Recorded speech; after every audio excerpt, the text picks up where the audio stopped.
Hi guys, ഇതിപ്പോൾ നമ്മുടെ ബ്ലൂറിൽ വെളിയിലെ പെരുന്നാളിലെ ചെറിയ വീഡിയോ ആണ്. സൗണ്ടിന് ഇച്ചിരി പ്രശ്നമുണ്ട്. ചെറിയ ചെറിയ വീഡിയോസ് അത്രയേ ഉള്ളൂ. ചെറിയ ചെറിയ കുഞ്ഞ് ബൈറ്റ്സ് നോക്കാണ്. അപ്പോൾ ഇത് പള്ളി എടുത്തപ്പോൾ തലതിരിഞ്ഞ് പോയതാണ്. ലൈറ്റിങ് അറേഞ്ച്മെൻ്റൊക്കെ സൂപ്പറായിരുന്നു കേട്ടോ. പള്ളിയിലത്തെ സൂപ്പറായിരുന്നു, കാണാൻ നല്ല രസമുണ്ടായിരുന്നു. പിന്നെ നമ്മൾ കയറി ചെന്നപ്പോഴേ ബാൻഡൊക്കെ തുടങ്ങി.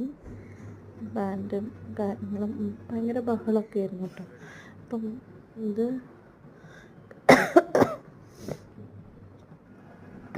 ഇത് ഫുൾ വ്യൂ നല്ല രസമുണ്ടായിരുന്നു കേട്ടോ. പള്ളി അലങ്കരിച്ചിരിക്കുന്ന കാണാനായിട്ട് നമ്മൾ ഗ്രോട്ടോടെ അവിടെ പോയി ചെറുതായിട്ടൊന്ന് പ്രാർത്ഥിച്ചു, മാതാവിനെ തൊട്ടുമുത്തി. പിന്നെ പള്ളിക്കകത്ത് കയറി ചെറുതായിട്ടൊന്ന് പ്രാർത്ഥിച്ചു. അത്രയേ ഉള്ളൂ. ബായ്.